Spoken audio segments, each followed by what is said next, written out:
10 years ago, 15 years ago, and now it's a mess.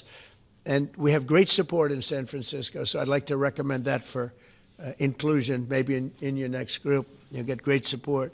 Every American deserves to live in a community where they're not afraid of being mugged, murdered, robbed, raped, assaulted, or shot. And that's exactly what our administration is working to deliver.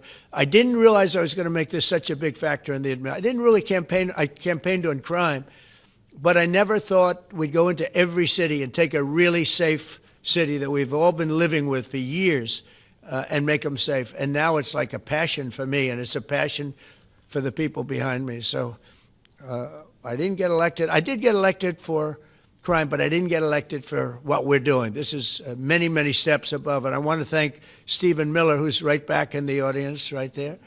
I'd love to have him. I love watching him on television. I'd love to have him come up and explain his true feelings, but maybe not his truest feelings. That might be going a little bit too far. But Stephen, thank you for doing an unbelievable job. And the people of this country love you, I'll tell you, and they love what you say about crime and stopping crime. So now I'd like to ask Director Patel to say a few words, and then Pam and Todd also. And I just want to congratulate them. This is an amazing thing, and we're just at the start. We're going to go into other cities that we're not talking about purposely. We're getting ready to go in. And when they go in, like Kash as an example told me that people didn't even know, 5 months ago they went into Chicago, and they started doing a lot of work in Chicago, and we brought the numbers down a little bit, and but that really was just preparatory work for what we're going to do with the surge. We're going to have a surge of strong, good people, patriots, and they're going to go in, they straighten it all out. So a lot of these cities we're already working on, but we don't do it with a big flavor. But in a little while, you're going to see some numbers that you're not going to believe. And I think you'll probably start with Memphis, because I'm hearing the numbers are much quicker than we even thought possible. But again, D.C. it speaks for itself. Chicago is going to be okay. We're going to save Chicago. And I told you, and I told them, a very respected man, the head of the Union Pacific, said, "Sir, save Chicago. It can be saved." And the way he said it, it was like, can you believe it? We're trying to save Chicago. But I understood exactly what he wants, and that's what we're going to do. We're going to save all of our cities, and we're going to make them essentially crime-free, like other countries have crime-free. If you go all over the world, you go to the world, you hear Afghanistan and you hear all these different places. Our crime in certain cities is worse than anything they can even imagine. And we're not going to have that any longer. It's going to stop, and it stops right here. Kash, please. Thank you, Mr. President. What I'd like to do is just highlight some of the outstanding work that the men and women of the FBI have been doing. And thanks to your brave leadership and the mandate you were given by the American people, not only defend the homeland, but crush violent crime, you tasked us with our great partners at the Department of Justice and the Attorney General and the Deputy Attorney General to start making arrests and bring prosecutions and safeguard our cities. And you said it, this is just the beginning. In just 7 months, I hope the media takes a look at every one of these charts, because these are the best numbers for fighting crime in U.S. history, and it's only 7 months in. And to do that, our vehicle to do it of choice was Operation Summer Heat, which the FBI architected to go after violent criminals. And in just a 3-month span, you had 8,700 arrests of violent criminals. You had 2,200 firearms seized off the streets permanently to safeguard our communities. You had 421 kilograms of fentanyl seized. Just to put that in perspective, that's enough to kill 55 million Americans alone. You had 45,000 kilograms of cocaine seized, and thanks to our Department of Justice partners, you had 2,100 indictments in 3 months, from June to September alone. Mr. President, that in and of itself would be historic for a 4-year presidency. You did that in 7 months because you let good cops be cops, and you partnered us with the right people at the Department of Justice to put the handcuffs on and bring them to court and put them in prison. And if that weren't enough, when you look at the year, for the entire 7-month period that we're talking about here, if you look at the past 4 years of the Biden administration, 16,000, 17,000, 15,000, 15,000. That's the number of arrests year over year of violent felons in this country for the Biden administration. Mr. President, in 7 months, you have 28,600 arrests of violent felons in just 7 months alone, because of your leadership and the dedication of the men and women at the FBI who want to go out there and do the job they were prevented from doing because that department used to be weaponized and politicized. And this is what happens when you take out the fangs of weaponization. This number is historic by every metric. 28,000 people have been arrested, violent felons alone. And then when you go over there and look at some of these charts, if you don't mind, I'll just hop over here. Look at the metrics for not just violent crime, but the homeland. Mr. President, during your administration, the FBI has found and located 5,400 children. That is a 30% increase year to date over the last administration. Violent crimes against children arrests alone are up 10%. Gang arrests are up 210% in the last 7 months alone. And transnational organized crime, which Stephen Miller has been a great partner in, is up over 12% alone. These numbers are historic just as a snapshot. But just so people don't think we're focusing on violent crime alone, the national security mission, Mr. President, under your leadership has never been stronger. We have gone after espionage activities against our main counterparts in China, Russia, and Iran. In China alone, we've had over a 50% increase in espionage arrests alone and prosecutions. In Iran, we have had a 50% increase, again, in espionage cases. And in Russia, we've had a 33% increase in espionage cases alone. When it comes to counterterrorism, year to date, we have 125 arrests this year versus 100 last year, year to date alone. And when it comes to the cyber criminal activities, which are some of the largest enterprises plaguing everyday Americans, we at the FBI have put out a mission to go after cyber criminals like never before. Last year, they had in total 191. This year, you already have 252 arrests. 52 arrests of violent cyber criminals who are stealing from senior citizens, who are violating our children's rights and freedoms, and who are violating everyday Americans. These programs are record. And two of the things I'll finish with that I'm most proud of, Mr. President, this FBI. Fentanyl. As you know, it's a scourge that is killing our youth, 100,000 plus a year. To date, the FBI has seized 1,900 kilograms of fentanyl. That's enough lethal doses to kill 127 million Americans alone, to date. And if that weren't enough, Mr. President, you said we have to go after the worst of the worst. And you empowered our Department of Justice, our Attorney General, Deputy Attorney General, and the Deputy Director at the FBI, led the charge, not just on summer heat, but he also led the charge in the FBI's 10 most wanted fugitives. These people have been on the run for years. And in 7 months, you captured not one, not two, not three, but 4 of the FBI's most top 10 fugitives. 4. And just to put that in perspective, Mr. President, the Biden administration captured 4 in all of 4 years. You're on 7, and we're going to get to 10. We're going to get to 10 of 10. This includes a lady who murdered her 6-year-old handicapped child and fled to India. We got her in 2 months. This includes a narco trafficker. This includes a sex trafficker. This includes another first-degree murderer and gangbanger. These people were on the run because of the prior administration's reckless policies that destroyed our communities, and you came in and with a mandate said, go after the worst of the worst. This is just the beginning. This is what FBI.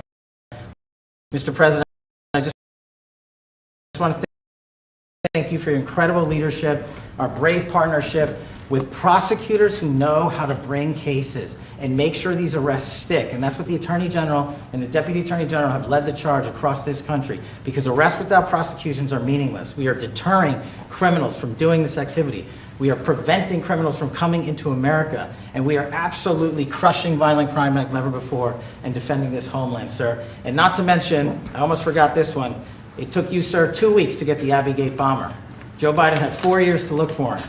You got him in 2 weeks, thanks to the interagency effort by the FBI and the CIA, went to Pakistan, and now 13 brave warriors who were senselessly murdered because of the disastrous Afghanistan withdrawal. They have justice, their families have a peace of mind, and we're going to continue to find the others, Mr. President. On behalf of the FBI, sir, I just want to thank you. Thank you very much, Kash. Great job. Very good. Very impressive. Ken, President Trump, the men and women of law enforcement say 2 things to me repeatedly. First, you have taken the handcuffs off them and let them do their jobs, and you let cops be cops. That's why all this is happening.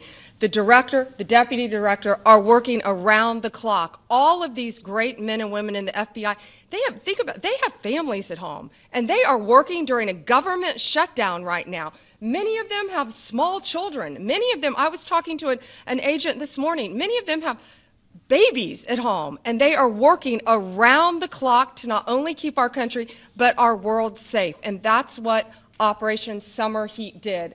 Thank you, Director, and to the Deputy Director for everything you did on behalf of the Department of Justice, and you're going to continue to keep doing. And they set the stage for what we're doing in Memphis. You're going to hear a lot more about that, our joint task force next week, but they set the stage for Memphis. And last night alone in Memphis, there were almost 70 arrests, there were 12 guns seized, and there was a 70-year-old man arrested as a result of our operation in Memphis who raped a child under the age of 3.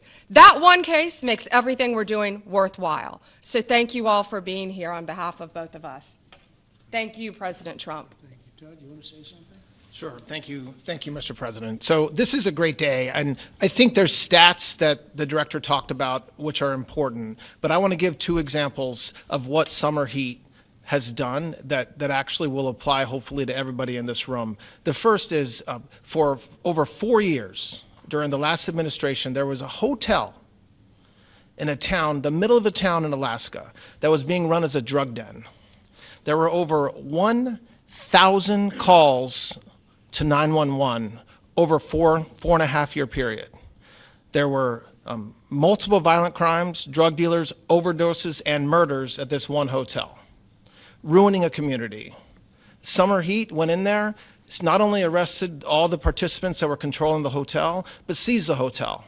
And so that's one example of what summer heat means to everyday Americans that just want to live in peace. The second example is a large narcotics trafficking group that was selling fentanyl in the state of Washington. They were shipping fentanyl and using commercial aircraft, putting fentanyl pills and powder in suitcases, flying them from the southwest border, mostly Arizona, all the way to Washington. It had been going on for an extremely long time, and the entire organization was arrested. And I say those 2 examples because it's easy to look at the board and see 1,000 arrests. How much different is our communities now compared to the past 4 years? But there's actual life examples. Every one of these arrests means that our streets are safer, and that's because of the work of this administration, of President Trump and Director Patel. So I will tell you, Attorney General Bondi and I are together every day with Director Patel, figuring out ways that we can continue to do this work, and it's not going to stop. Like the Attorney General said, and like the President said, this is just the beginning, or phase 1, or a start, whatever you want to say, but it will continue on. So thank you, Mr. President, and thank you very much, Director Patel. And Mr. President, just one last thank you from the men and women at the FBI. You found a way to get these individuals paid during a government shutdown, our 1811 agents. So on behalf of the FBI, it's a great debt that we owe you, sir. They're now allowed to pay for their families, so thank you. And the military. Good. That's right. Thank you. Okay, thank you very much. Any questions, please? Brian, go ahead. First of all, I know the feedback I'm getting from the American people, they want to say thank you. Law and order is not an option in this country, it's a mandate. So I know the American people, thank you for that. In terms of the guns that have been taken off the street, do you have a number of how many guns were taken away from someone that had a prior felony or a previous crime, that perhaps we can prosecute that? Because I know that wasn't the case under Joe Biden. We don't take guns off the streets of people that are allowed to have guns.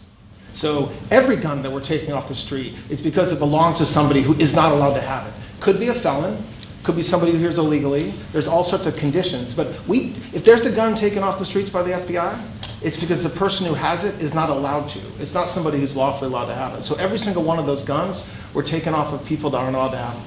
And not including the FBI, all of the other agencies. ATF alone, since January 20th, has removed over 25,000 illegal guns off our streets, just since President Trump's been in office. And Mr. President, if I could follow up on that, could there be any further conversation to have national concealed carry apply to actual DC? Like if you had a driver's license in Texas and you had a permit, of course you could drive. Well, as you know, they've been talking about that for a long time. It's an interesting question. A lot of people feel strongly both ways, but we are talking about that, Brian. Thank you.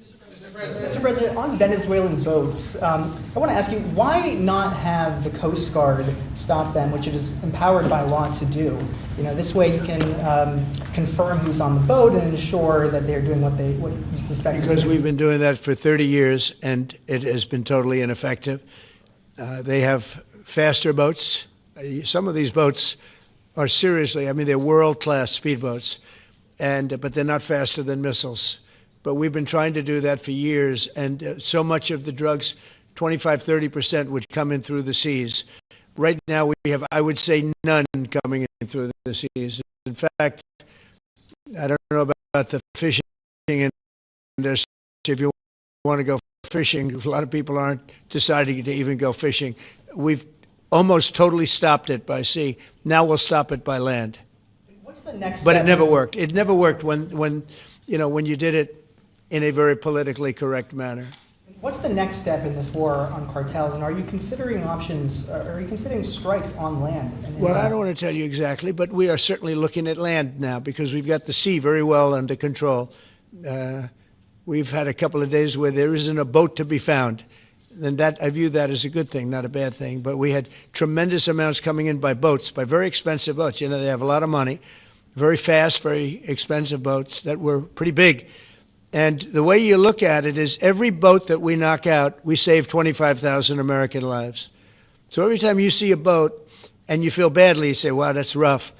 It is rough, but if you lose 3 people and save 25,000 people, these are people that are killing our population. Every boat is saving 25,000 lives, and you can see it. The boats get hit, and you see that fentanyl all over the ocean. It's like floating in bags. It's all over the place, and it's a tremendous. We're saving tremendous amounts of lives. Yeah, Mr. please. President, on that issue. I know you've talked about, I have a question for you, and then I also have a question for Director Patel.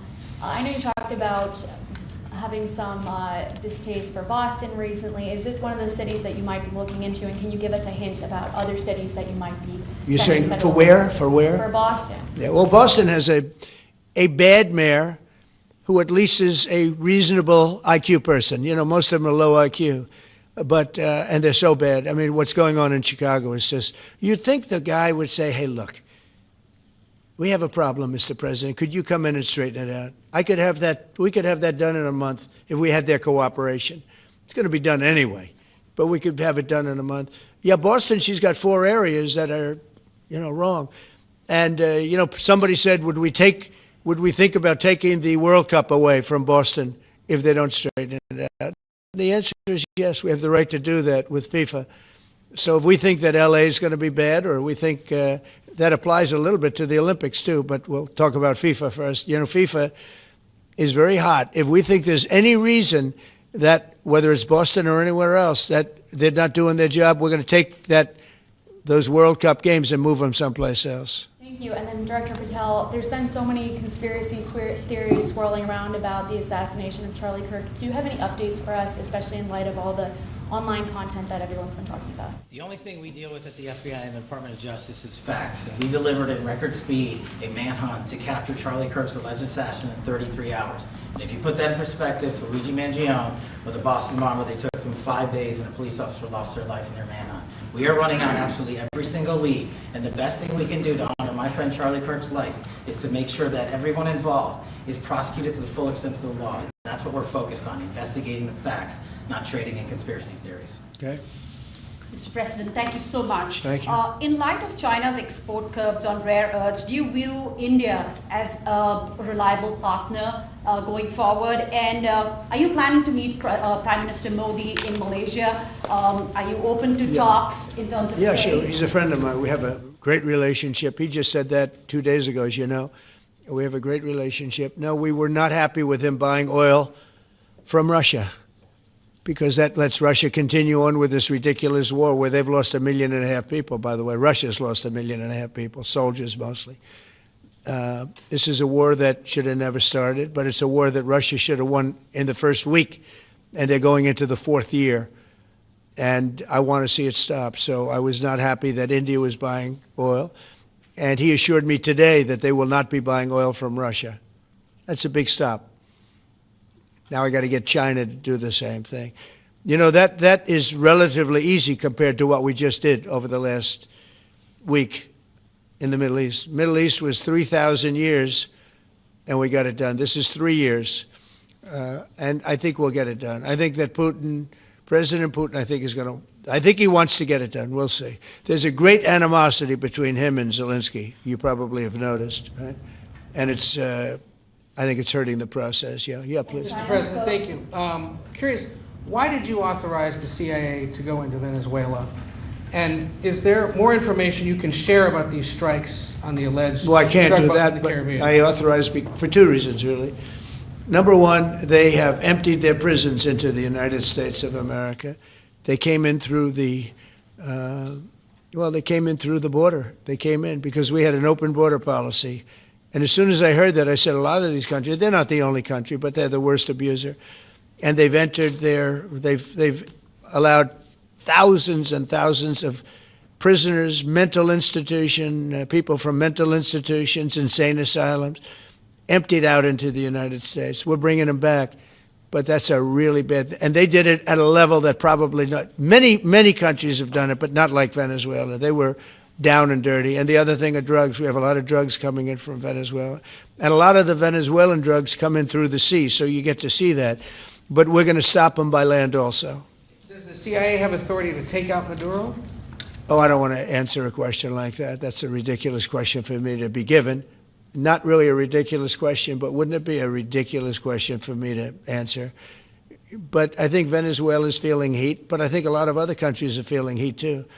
We're not going to let this country, our country, be ruined because other people want to drop, as you say, their worst. They have given us their worst. They've loaded up our country with prisoners, with mentally ill people that are seriously ill, criminally ill, and we're not going to take it. And so, I mean, it's just one of those things. And I can tell you, we've taken care of the sea. There's nobody, and we're watching. We're watching. And if we see it, we'll save it. Yeah, please. On the ships, though, sir, there are Republicans and Democrats up on the Hill concerned that in the briefings they've gotten about those attacks, they're not necessarily getting information about who was on them and what exactly was on those ships. Can you ensure that at but least they are lawmakers given will be told that? information that they were loaded up with drugs, and that's the thing that matters. When they're loaded up with drugs, they're fair game. And every one of those ships were, and they're not ships, they're boats, they're speedboats. They're extremely fast, record-setting type speedboats. They cost a lot of money, and they have a lot of money because they're drug sellers. But they know one thing, and they all have the same thing in common. There's drug dust. They call it drug dust. They call it fentanyl dust all over the boat after those bombs go off. And you can take along. Attack them, though, that they're a drug We know before. We know when they go out. We know we have much information about each boat that goes out. Deep, strong information. Yeah, please. Sir, you're going to have Vladimir Zelensky here this week. What is your message at this stage of the war for him? And shy of tomahawks... To who is that? For Zelensky. Yeah. And shy of tomahawks for Ukraine. Are you considering other options, and will you speak with Vladimir Putin about No, we're looking at other options. We are. President Zelensky's coming in. I'm not a fan of the war. I'm not a fan of the way it started. It should have never happened. It wouldn't have started if I were president. The election was rigged. And because of that, we lost, a lot of lives have been lost because of that war. Not American lives, but if I can save a lot of lives, that's why I'm in it. I want to save lives. I've had 8 wars. The Prime Minister of Pakistan got up the other day, said so beautifully, says, you saved millions of lives. He told that to a group of people right in this office. He said, the president saved millions of lives. And I think what he's referring to is the fact that that would have been with India, nuclear war. That was getting very close. You know, 7 planes, they don't talk about it, but 7 aircraft were shot down. In fact, we have the new ambassador to India right here. They're well represented. You better represent us, not them, okay? But Sergio's going to do a great job. He's going to do a great job. But no, we'll be talking about the war with him, and we'll be talking about, I mean, they want to go offensive. I'll make a determination on that. But they would like to go offensive, you know that, and we'll have to make a determination. President, question, given you have the FBI Director and Attorney General here today, Jim Jordan has asked Jack Smith to appear in front of the House Judiciary. You mean deranged, Jack? He's a deranged individual, yeah. He's asked him to... Well, they should. I'm surprised it takes so long. You know, we're talking about violent crime. What about the crime against a political opponent? That's what we have to talk about, Mr. Jordan would too. like to understand the full extent to which the Biden-Harris Justice Department weaponized federal law enforcement. What do you think the committee will find out, Mr. Smith? I think it was the worst weaponization of a political opponent in the history of the world, let alone this country. And I hope that everybody's, you know, they're involved in it. I'm not. I'm the one that had to suffer through it and ultimately win. But what they did was criminal. Deranged Jack Smith, in my opinion, is a criminal. And I noticed his interviewer was, I think that was Weissman. And I hope they're going to look into Weissman, too. Weissman's a bad guy. And he had somebody in Lisa, who was his puppet, worked in the office really as the top person. And I think that she should be looked at very strongly. There was tremendous criminal activity having to do. If we don't have fair elections in this country, we're not going to have a country. And I've said it from the beginning, fair elections and borders. And we need also fair press, because if you don't have fair press, it's very tough.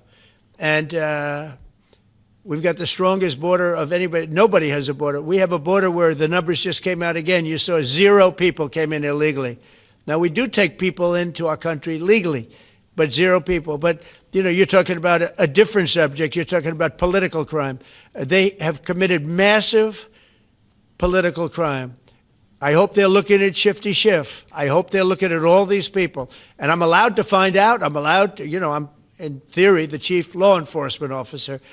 But I have a very good, talented group. This is about something else. But I hope they're looking at political crime, because there's never been so much political crime against a political opponent as what I had to go through. They raided my house in Florida. It was an illegal raid. I have a lawsuit that was doing very well. And when I became president, I said, I'm sort of suing myself. I don't know. How do you settle the lawsuit? I'll say, give me X dollars, right? And I don't know what to do with the lawsuit. It's a great lawsuit. And now I won. It sort of looks bad. I'm suing myself, right?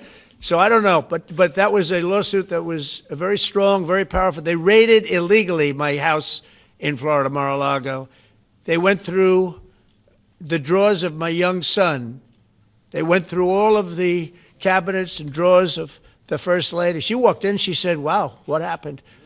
Because she's very meticulous, and this wasn't so meticulous.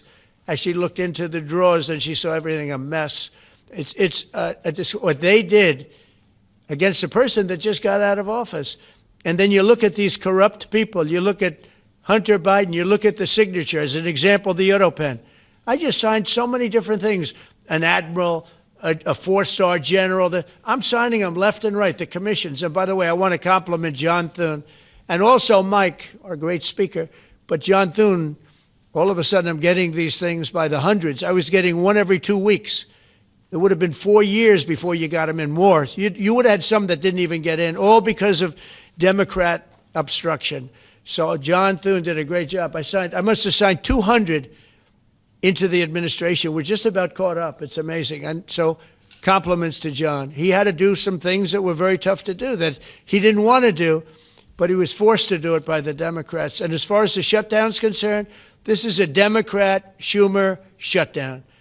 And he's trying to do it to get relevance back into the party because he's a loser. I've known him all his life. He's always been sort of a loser, but an intelligent one.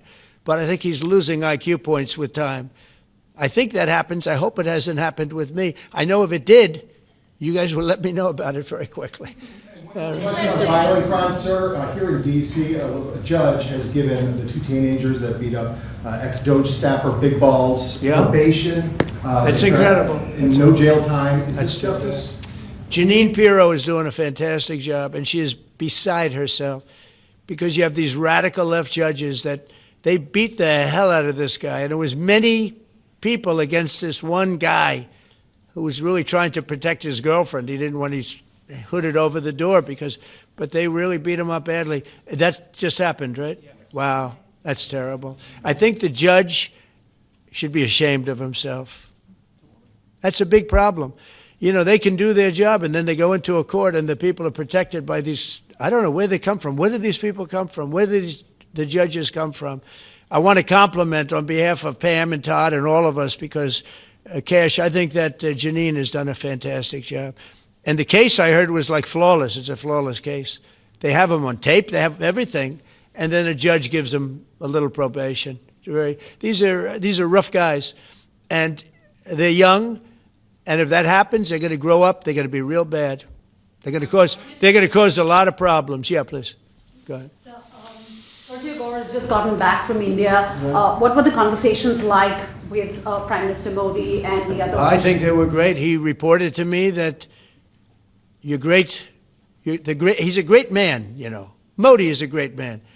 That he loves Trump. Now, I don't know if the word love, I don't want you to take that any different. I don't want to destroy his political career, okay?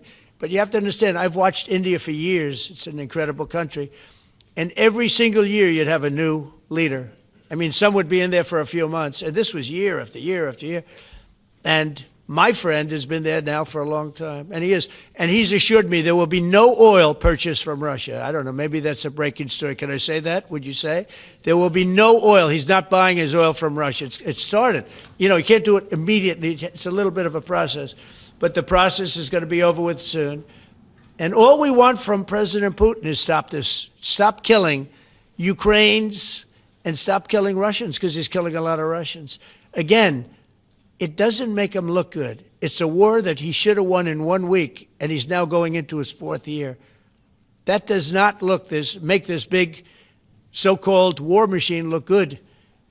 But he could make a settlement. We're willing to settle. I thought we had a deal. The hatred of the two leaders is very, you know, it's an obstacle. It's an obstacle. There's no question about it. But I thought we had a deal 2 months ago.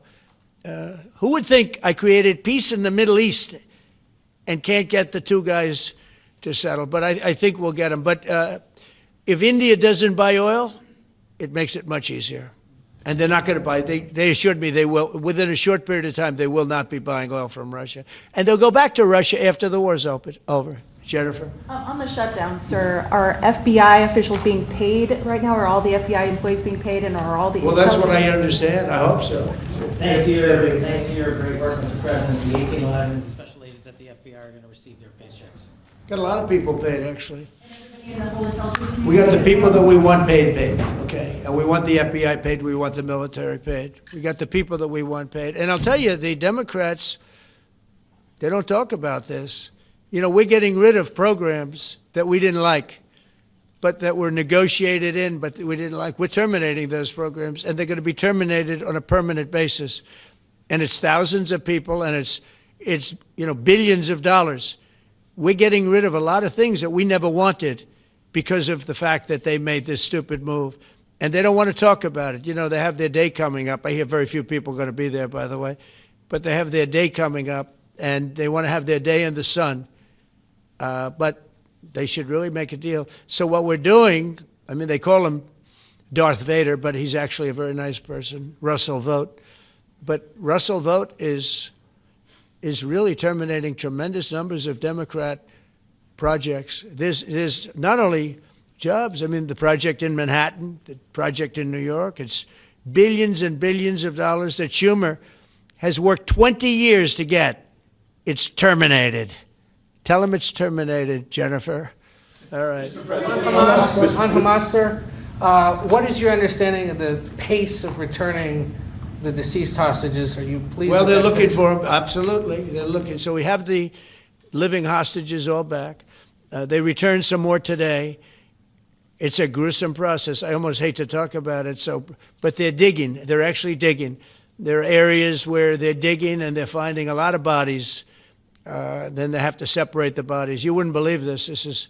And some of those bodies have been in there a long time. And some of them are under rubble. They have to remove rubble. But there are graves, and some are in tunnels that died in tunnels that are way down under the earth. And the tunnels are like 3 feet. Can you believe it? 3 feet high. They lived like this for a long period of time. It's a horrible atrocity. At the same time, we, meaning Israel, but I knew everything they were doing pretty much. I knew most of the things they were doing, but they've killed probably 70,000 of these people, Hamas. And I said, it's time now. So we'll see what happens. We'll also see what happens. Your next question is going to be the weapons. We want the weapons to be given up, sacrificed, and they've agreed to do it. Now they have to do it. And if they don't do it, we'll do it. That we had the head of CENTCOM today suggest that Hamas needs to hurry up and disarm and follow your comprehensive plan. Yeah. That it was the head of CENTCOM saying that. Is that not a signal to Hamas, to the rest of the world, that at some point the U.S. military may more directly engage? We won't need the U.S. military. We won't need it. We're going to because we're very much involved in it. If we weren't involved, there wouldn't be peace. If we didn't destroy the nuclear capability of Iran, that deal would have never happened for two reasons. The Arab nations would not have felt bold enough to do it because you have a very powerful, at that time, Iran. It's not powerful anymore between what Israel and us did, because, the attack was, if you look at it, we helped them very much. They will be the first to tell you, including shooting down thousands of drones that were coming into Israel. We shot them down. We were shooting them down like it was target practice, but we shot down thousands of drones and missiles also going into Israel. But between what we did to Iran that way with the, conventional, we will call it, and what see that beautiful plane, that B-2, I noticed it on the desk. I always thought it was beautiful, but I never understood it. Now I understand. It took in hundreds of thousands of bombs in the form of two, but hundreds of thousands of pounds of bombs. And every single bomb hit perfectly. Then they sent Tomahawks in. They sent 30 Tomahawks on top of it. And that was totally, CNN said, well, maybe it wasn't as bad as Trump said, because I said obliterated. Obliterated is not a strong enough word, actually. And you saw the Atomic Energy Commission came out and said the word obliteration is very, very, think of it. They came in under potential fire. They entered Iran airspace late at night, in the dark, no moon. The moon was low for a reason. What time we picked it. Couldn't see anything. And they hit every target, and they weren't hit. Nobody saw that plane. That plane is stealth. Nobody saw it. The problem with that is it may be stealth today, but tomorrow it won't be. And we just ordered about 20 brand new B-2 bombers. It's unbelievable as a weapon. I know Putin, when I was riding with him in Alaska, we passed a lot of them. And he said, that really did the trick. I said, yeah, it did. It's amazing. The flying wing. But you still see no reason for the U.S. military to get involved in Gaza? No, I don't see that. No, I think we're going to handle it very well. We'll be helping Israel. But we have other countries that are now. We signed, many countries signed. And many of those countries relatively are very strong military powers. And Hamas has no support. See, Hamas had the support of Iran. And now Iran says, don't get us involved. The last time they got them involved didn't work out too well. So they used to have the support of Iran. Today, Iran they're trying to survive. When I heard the reports 2 weeks ago, Iran's looking to build a nuclear weapon, I said, don't worry about it. They got a lot of things they want to do before nuclear weapons. I said, the last thing they want to do is a nuclear weapon. It didn't work out. And if they did a nuclear weapon before they got even close, that site would be attacked and it would be wiped out. Yeah. Mr. President, you're meeting with President Xi in a few weeks. Yeah. If you can't come to an agreement or a deal at that meeting, are we in for a sustained trade war with China? Well, you're in one now. Look, we have 100% tariff. If we didn't have tariffs, we would be exposed as being a nothing. We would have no defense. They've used tariffs on us, but we've never had anybody sitting in that chair that felt the need to do it. And they've allowed us to be $37 trillion in debt, et cetera, et cetera. Tariffs are a very important tool for our defense, for our national security. If we don't have tariffs, we're not going to have national security. As an example, if you look at Pakistan and Iran, I told them I was in the midst of negotiating a trade deal with Iran, and Pakistan was going to be in line. And because of tariffs, they all want to negotiate much differently. We're making a good deal. And then I heard that they're shooting at each other. And I said during one of my conversations, are you guys going to go to war? Two nuclear powers. We are thinking about, I said, here's the deal. You go to war, I'm going to put a 200% tariff. I'm going to stop you from doing any business in the United States. I said it to both of them. Within 24 hours, the war ended. That would have been a nuclear war. And again, the Prime Minister of Pakistan, who was here 2 weeks ago, said that that man saved many millions of lives in front of a whole group of people because he thought it was going to be war. But when it came to war or having to pay massive tariffs, the tariffs overrode. That's why it's so important. Not only the money, we're taking in trillions of dollars, not only the money, the power to keep peace, the power to be used for good is enormous. But a lot of people didn't understand tariffs. It's also made us very rich. We have a big case coming up in the Supreme Court, and I will tell you, that's one of the most important cases in the history of our country. Because if we don't win that case, we will be a weakened, troubled, financial mess for many, many years to come. I don't even know if survivable is a good term. And if we do, we're going to be the most powerful economic country in the world. And all we're doing is using them as a defense against what took place for many years. China would charge us tariffs. It was incredible, but we weren't allowed to charge. And we're allowed to do whatever we want. We just had presidents that didn't want to do it for whatever reason. And it was nothing. But of the 8 wars, I was saying 7, of the 8 wars, I would say tariffs are directly responsible for me ending 6 of them, 5 or 6. Without the tariffs, you have wars raging all over the world. With the tariffs, other than Russia, we have no wars out there. And we've made a lot of good friends, too. Tariffs are so important to our national security. If we don't have tariffs, we don't have national security.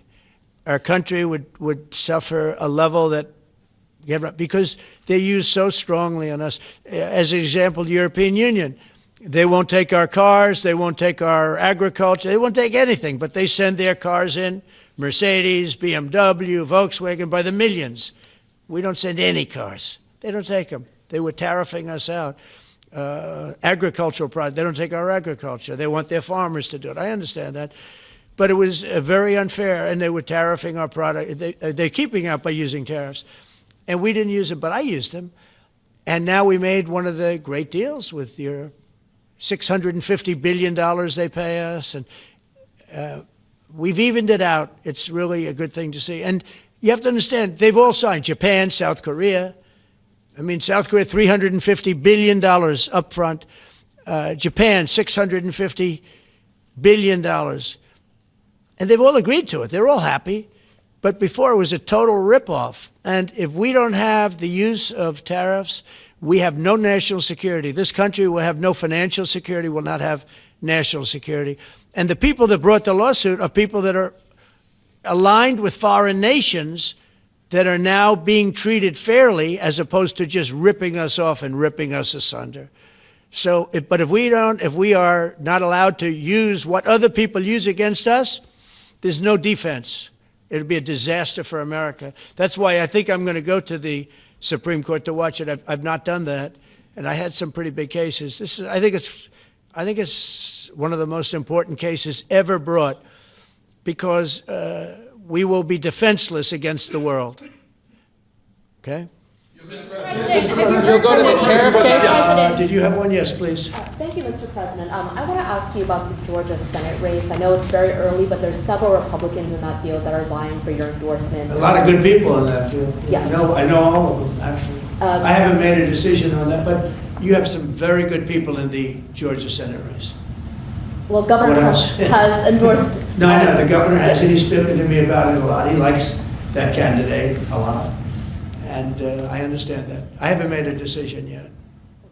But I'm following that race very carefully. I think it's very important for Georgia to get a real senator, because the senator they have now is a horrible senator. He allows all the crime, all the borders. You have open borders. I mean, his whole philosophy is a disaster. That's not representative of the people of Georgia. I know the people of Georgia. I won Georgia 3 times, but they say twice. Okay, I won it very big the last time.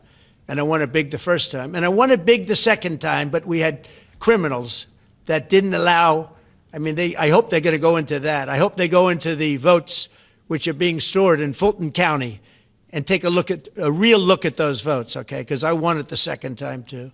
But I know Georgia very well. I love Georgia. Those people are great, and they deserve a good senator because the man they have now is a weak, ineffective person. Okay.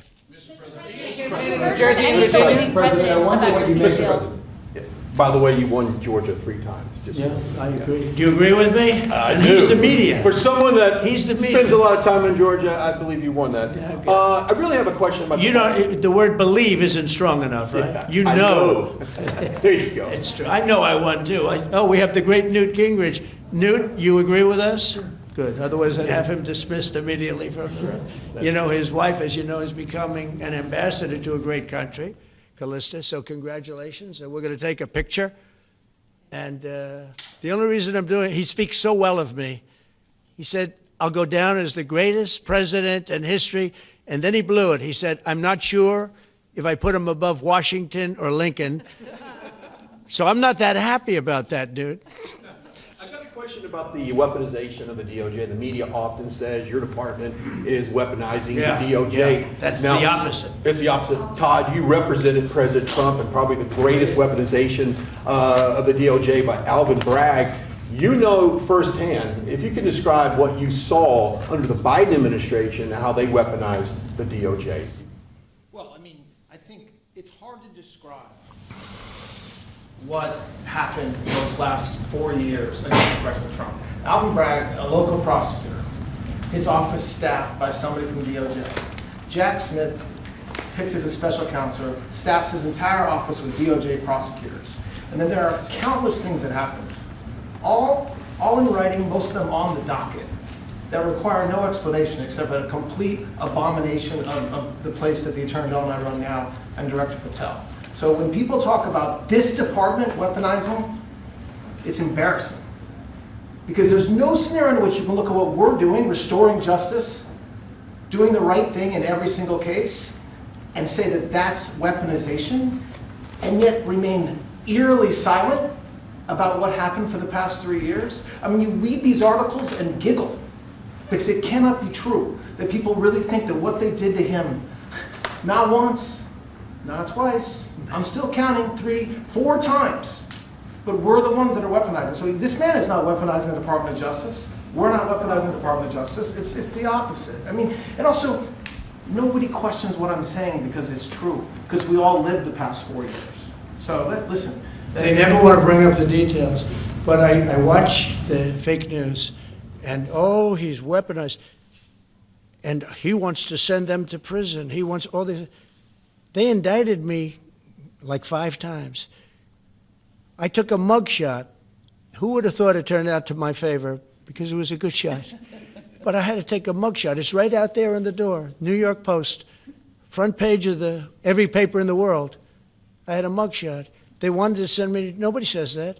They say, he's acting very, very tough. He's acting unfair. Let me tell you, if they've been nice to anybody, it's to those criminals, because they are so good having to do with all of the things we're talking about today with violent crime.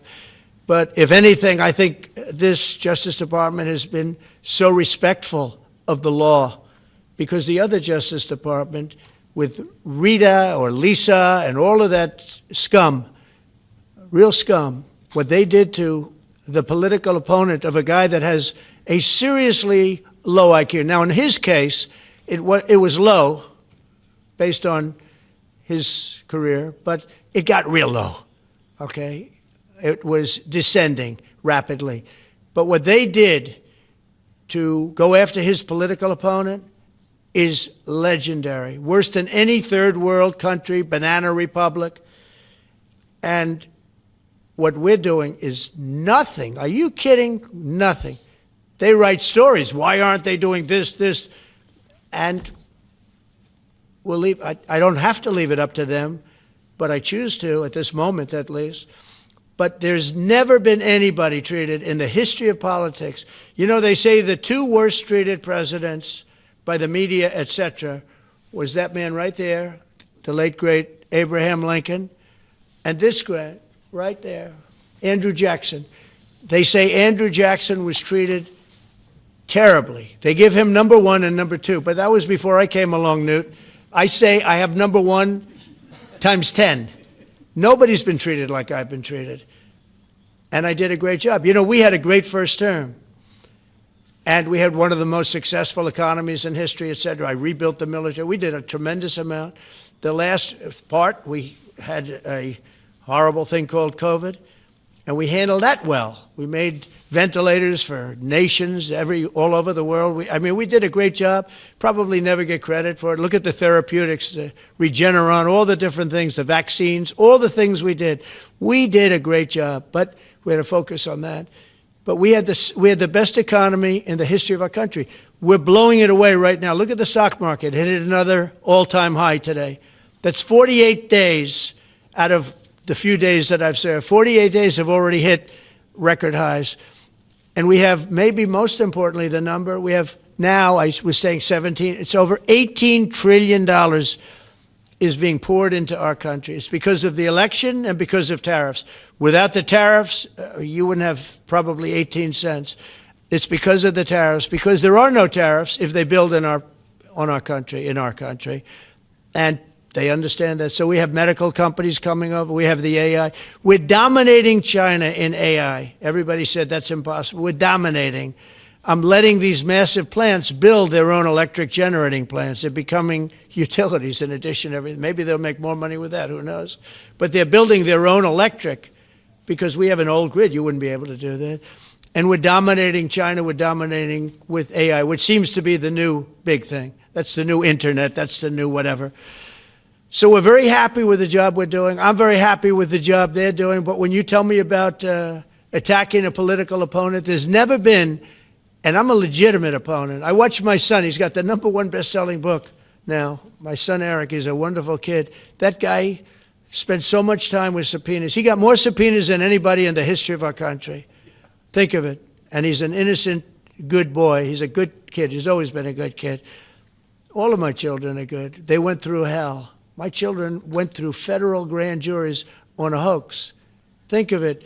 You have Adam Schiff and Hillary Clinton and others make up a hoax and then wanting to so they know it's a hoax, and they go before the press, say Donald Trump Jr. will go to jail because of what he's done with Russia. I'll never forget, I get a call from my son, Don, and he said, Dad, I'm being accused of something with Russia. I don't know anything about Russia. He didn't know anything about it. Think of it, how bad they are. They say he'll go to prison for the rest of his life. He knew nothing about it. On a hoax, the Russian hoax, Russia hoax, on a story that they made up. And they made it up in order to explain why Hillary Clinton lost an election that she lost by pretty good numbers. The second one, actually the second one was even better, but the third one, this one was too big to rig. It was just too big to rig. They would have rigged. They tried to rig it. But think of it. They want to send my children to jail, but they were after Don in particular. I'll never forget Adam Shifty Schiff, a total crooked guy, lying in Congress, making up a phone conversation that I have with you, totally made up. Then when he heard it was taped, he wanted to disappear.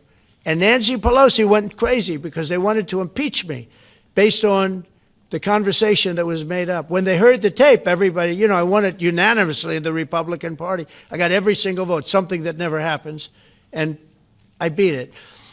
But think of it, they want to put my son in jail for something that they made up. So they know they made it up. And they say he will serve the rest of his life in prison. These are sick, bad people. And don't tell me about us going after them. If anything, we've been very, very soft. I wouldn't be that soft, I'll tell you that. Thank you very much, everybody. Let's talk. Thanks, guys. Thank you. Thanks, guys. Thank you very much. Thanks, guys. Let's go. Thank you, guys. Thank you. Thank you. Let's keep it going. Thank you. Thanks, guys. Take a look. Location. Thank you, guys. It's going to be a beautiful day. Thanks, guys. Let's go. Back up. Let's go. Thanks, guys. Keep going. Keep going. Keep going.